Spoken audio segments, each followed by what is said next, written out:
You ask Tiger to calculate. This deals with finding the midpoint between 2 points. The midpoint between the 2 points is 5, 2. Let's solve it step by step. Plot the 2 points and calculate the midpoint using the formula. The coordinates of point 1 are x1 equals 5, y1 equals 7. The coordinates of point 2 are x2 equals 5, y2 equals -3. PM represents the midpoint of the 2 points.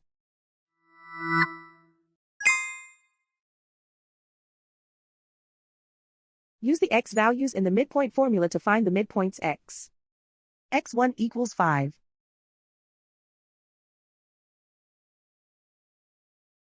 x2 equals 5.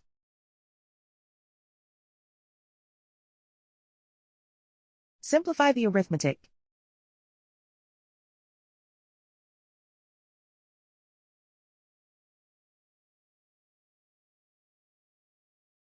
Use the y values in the midpoint formula to find the midpoints y. y1 equals 7.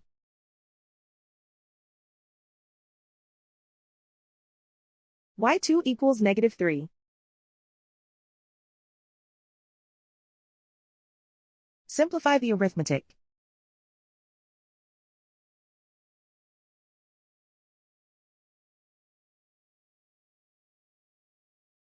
And so, the midpoint is 5, 2.